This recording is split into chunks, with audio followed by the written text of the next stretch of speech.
School shootings and active shooters, something we talk about too often and something that first responders train for all the time. Hello, I'm Russ McCaskey. I'm Amanda Hall. One important part we sometimes don't think about, the reunification process. Wink security analyst Rich Kolko and photographer Antonella Pena saw some important training today for just that issue. The calls and text messages start quickly during a school shooting. First responders arrive, as do parents.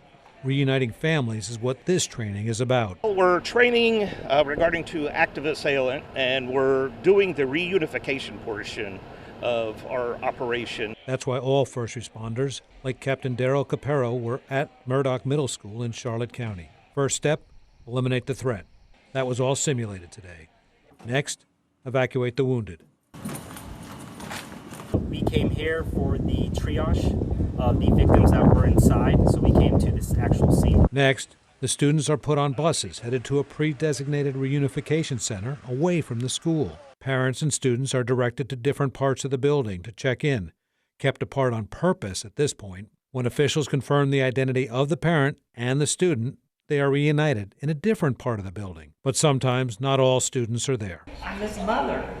Training Battalion Chief Andrew Miller knows this is necessary. This training not only helps us, it helps us better prepare for incidents like this, and also helps us collaborate with our multi-agency responses. The mental toll can be heavy. I don't know if you'll ever be fully prepared for it, but this will give you a little preparedness of what may happen and how to cope with it. And this group of first responders do what is called a hot wash. They'll go over any issues, and then they will put new procedures in place, all for something they hope never happens. By the way, the wounded we saw going into the ambulances, that is the latest class of firefighters for Charlotte County, and this was their last day of training. Monday they graduate and will be pinned, which means they get their badges, and then they'll be ready for the real thing. Back to you.